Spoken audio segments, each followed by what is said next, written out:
Hello, welcome to Dungeon Dwellers Podcast. I'm your host Justin. Today we're reviewing a special movie. We're reviewing Memories of Murder 2003, directed by what's his name again? Bong Joon-Ho, starring Kang Ho-Song, who you'll know from a bunch of Bong Joon-Ho movies. Who plays Detective Park Do-man, Kang Sang-kyung as Detective Seo Tae-yoon. Ro Kim as Detective Cho Young-koo, Park Hae-il as Park Hyung-gu, and No Sheik Park as Baek Yong-ho. So the movie, I've been wanting to watch this movie for a long time now. I got into like South Korean thriller movies like a few years back, and this one is supposed to be the best thriller, it, the best South Korean thriller. Though in my opinion, it's not, but it's still it's very good movie. It's a crime, drama, thriller movie. Though I would say it's part comedy as well. That it's about the first serial killer case in South Korea, which happened in like I think it was like the mid to late 80s. Also, I forgot to mention the music's by Taro Iwashiro. So just which has he worked on other movies? Mostly Japanese movies. So yeah, the it's about the first serial killer case in Japan. Sorry, South Korea. Uh, should I start over? That's the question. No, we're gonna continue. Yeah, it takes place in this small town. The main detectives don't really know what they're doing. You like the main detective, played by Kang Ho-Song, uh, keeps telling people like how he has magic eyes, that he has shaman eyes, and he can tell um, when people's lying. What ends up happening? They keep it like interrogating people, like holding them in detention, and like torturing them, trying to get them to confess. So what ends up happening is you have a detective from the city who shows up to help with the case. Which the first scene you see him in, he's like trying to ask this woman who's obviously very scared because of all the killing that's been going on of young women. Like the women were raped and killed. I forgot to mention that.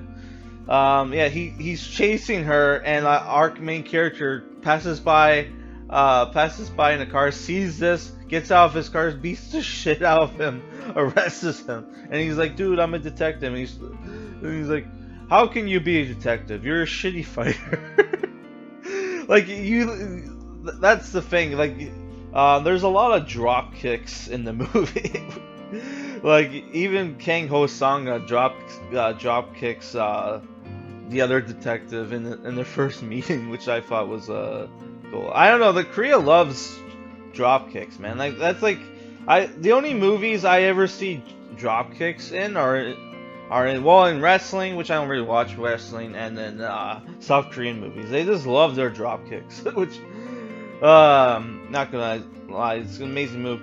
So yeah, what ends up happening is like they get like three suspects throughout the movie. One's like the retarded son of the local Korean barbecue, who has webbed fingers and is a burn victim, who obviously couldn't pull off the murders because the murder girls are always found tied up with their belongings. Like the one girl got tied up with her like underwear, and the guy covered with her panties. You used to put a rock in the stocking to make a makeshift ball gag. Which the murders in the movie. They're not very graphic. Like this movie's only 14A. Oh, by the way, it is like most Korean movies. It's like it is over 2 hours. It's like 2 hours and 11 minutes, right? Yeah. So what ends up happening throughout the movie? Like, there will be spoilers, by the way. There will be spoilers. The second suspect is a guy who they're just hanging out during the field, trying to figure out what's going on. Like, you have the one, our main characters try to got like a talisman scroll from a shaman, tried to perform a spell to fucking try to find out what the killer looks like, and then they're just hanging out there, and they see this guy like who's wearing women's underwear pull out like a bra and panties on the ground and is jerking off, like jerking off, looking at them. And this is taking place at night, right? At night and in the field, right? So they're just watching this dude jack off. Then one of them snaps the stick, and you have this great chase scene. Which, I just want to point out, as a dog owner, they wouldn't have caught the guy if a dog didn't bark at the suspect, because at one point they lose him during the chase, and then a dog starts barking, and then they go that's when they learn what direction the guy ran in. So the third suspect is this guy who's in the army, right? Who's this really effeminate looking dude, and one of the hints that they got from interviewing this woman who was raped by the suspect is that he had very soft hands. So they see this effeminate guy, and they assume that, oh, this is the guy, right? They get DNA testing. They lose sight of the guy while they're staking him out, and they're waiting for test results from America because they don't have the technology to pull off the DNA test. So what ends up happening is another girl gets murdered, a teenage girl that the one detective, the one from the city, interviewed one time. She gets raped and murdered. So he goes, in the end of the movie, he goes apeshit. He takes the fucking suspect into a tunnel, beats the shit out of him, is going to blow his brains out till Kang Ho-Song's character shows up with the test results, but they're in English, so he can't read them. So he takes it to the Seoul Seoul detective, which he's from the city of Seoul, Detective Seo Tae-yoon, to check out the test results and read them. And it turns out the guy who they spent more than half of the movie thinking he was the killer wasn't the killer all along. Which is the movie, and it's funny because how they figure out, like, how they even found out about this guy is because of the one female detective listens to the radio, and every night that it rained, because they figured out the serial killer kills on rainy nights, because that's why like a lot of their evidence goes missing because of the rain, right? So like, yes, they get she finds out like, somebody keeps requesting this song called Sad Letter every night that it rains, right? And that this sends them on this wild goose chase where they think this guy who's been sending these postcards to the radio station for the request for this song is the serial killer. Which is fucking hilarious if you think about it. Yeah. That was really fun. That was funny to me, dude. But like, other people might not find it funny. So I don't know. I don't know. I like the movie. There's a lot of funny comedy scenes, especially between the two detectives, Detective Park Do-man, and Detective Cho Young Koo, which he ends up losing his leg due to tetanus because he gets into a bar fight, and the retarded kid with a board hits him with a board which had a rusty nail in it, which gives him tetanus and he loses his fucking leg. Poor guy.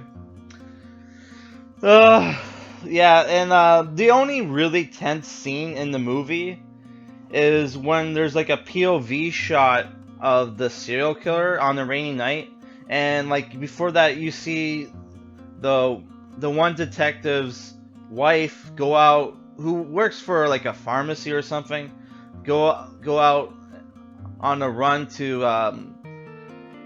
give out medical supplies to like patients. It's rain, so it's like you see her getting stalked by the serial killer. But what's up happening is like the teenage girl uh, walks past her, and then in the POV shot we see him like looking back and forth, trying to decide which girl he's going to rape and murder, and it's just like a very tense. That was like the only really like thriller moment of the movie in my opinion, aside from the chase, obviously, because it's like it's a very fucked up scene. Because obviously you don't want the one guy's wife to get raped and murdered, but at the same time the other choice is this teenage girl. So it's like, oh my god, that was very fucked up, tense scene. And we obviously I already spoiled what happened, but yeah. so so the positives for the movie are you got great comedy in the movie. I thought like the movie is very funny, which gives it rewatchable value. You have the great cinematography, great music. Yeah, then there's the fact that this movie obviously inspired a lot of Japanese media, because like watching this movie, it reminded me of two games I played, Deadly Premonition and Persona 4, which, you know, Persona 4 has like this thing where, like, you know, the killer kills people on like on like weeks where it rained, on nights where it rained all week, and then obviously in like Deadly Premonition, like he's the raincoat killer. He also kills I think, doesn't he also kill people on like rainy nights too? I can't remember, but like, yeah, there's a point where like um they think that the serial killer only kills like women who are wearing red on rainy nights, and that turns out actually to not be the case. But yeah, I don't know. I really enjoyed the movie. I would give it like an 8 out of 10. It's worth watching at least once, but is this Korea's best thriller? I don't think so. I think movies that are better thrillers from South Korea, I would say, are like 2008 Chaser, and 2010's I Saw the Devil, which some people think it's a horror movie. It's not. It's a fucking thriller. Yeah, that's all I gotta say for this review. I probably won't be doing any more movie reviews until Friday, because I have to finish this mecha anime series I'm watching that I'm going to do a review for. But yeah, I'm also going to post another Image Month review, so check that out. Alright, peace guys, later. Bye.